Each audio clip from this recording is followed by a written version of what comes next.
I guess this just a update from yesterday. Um, I'm going to sit here for a minute.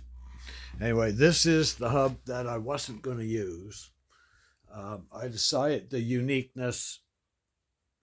Actually, somebody put a comment thinking that the drilled hole was kind of cool. So it got me thinking, like, I'm not actually going to be driving these bikes that much.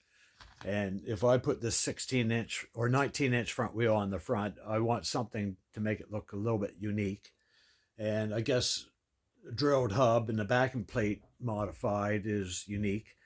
So anyway, I spent well, first of all, I polished the hub over there. You can see it last night. It polished up pretty good. That's another story. But here I spent probably best part of probably 4 hours sanding to get all the chips and scratches out of the paint job on this.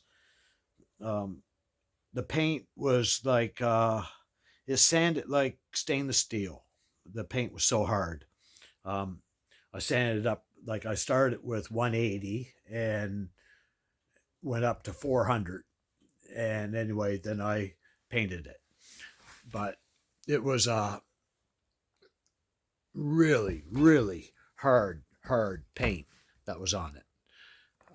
Here's where the spoke goes right there. So I didn't worry about that little chip in there because that's where the spoke rubs on it. But I tried to make it smooth. Anyway, this is kind of a satin finish black. It's this stuff. Can't use that hand.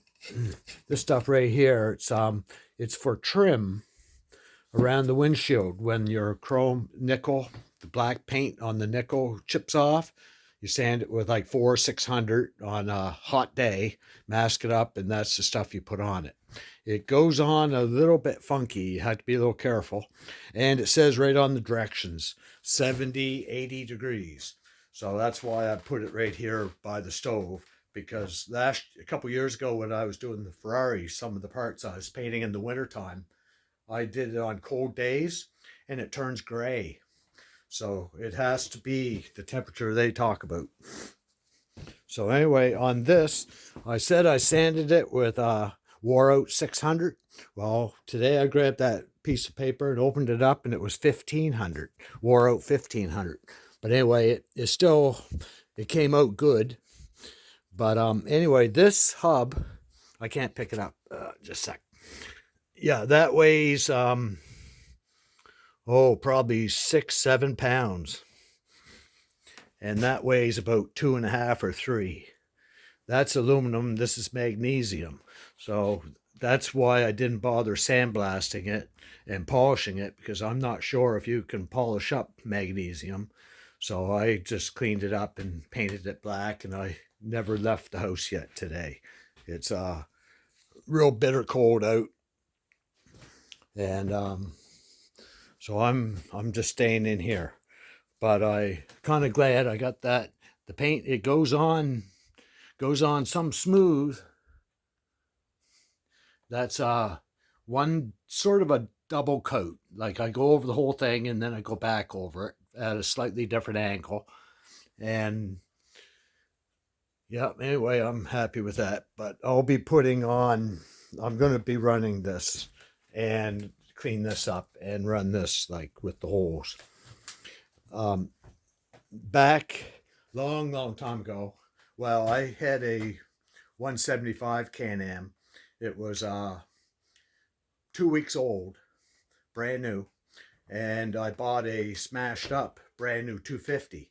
So I fixed up the 250 and I took off the trollow stars and put knobbies on it, and that was my dirt bike. So meanwhile, I had this brand new 175. So I put a low front fender on it and a 19-inch front wheel and high sped gearing and a different seat, different handlebars, and I drove it as a street bike. I was only like 17. And I remember the front brake squealing when you use the front brake quite a bit, like 60, 70 miles an hour, and you were using the brake quite a bit. It didn't really work just right. Like, these dirt bikes are meant actually to be driven in the dirt.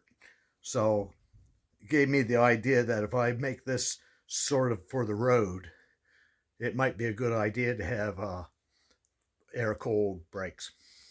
So, and the novelty of it. So I'm going ahead and putting it on. And oh, what was I going to say? Yes, and then about 4 or 5 months later, on that 175, I traded it in. I converted it back to a dirt bike, and I traded it in for a 1977 Cowie Triple, which I had about 3,000 miles, and I went in a speed wobble and went over the handlebars. That's where I learned when you have when you're in a speed wobble, don't let it take over. Manhandle it, like force the bike together, like everything you got. Force the bike together. Don't try to jump off. Don't try to brake or accelerate. Just force it out. It's your only hope. But anyway, yeah, it's Cat's fast asleep. He tried to go out, but he wasn't long running back in. But anyway, yeah, I'll be putting that rim on. As soon as that paint is safe to touch, I'll start lacing my spokes through it, and I'll make a video on how I kind of put it together. Then I'll try to make a couple of videos when I'm truing these things up. Now, with this wheel, this back rim here is the mate to it, or what came with it. And all these spokes they're not, there was a couple that were stuck, and I managed to get them loose, but I'll be taking all the spokes out and repainting the hub and taking the sprocket off. I got the wrench in there, but I can't turn the nut. It's in there way too tight for me.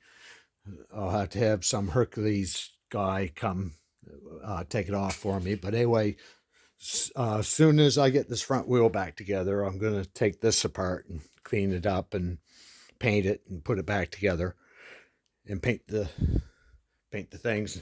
But the back wheel, the front wheel, almost all the spokes were sort of stuck. And then the second time around, half of them kind of broke loose, and the other half were stuck. And then after a couple hours, I got it down to like 10. I already told the story of breaking them loose. And my hand is doing better. I still can't use it, but it's not hurting as bad. But it's going to take a few days. But anyway, I'll talk. Thanks a lot. And you guys take care.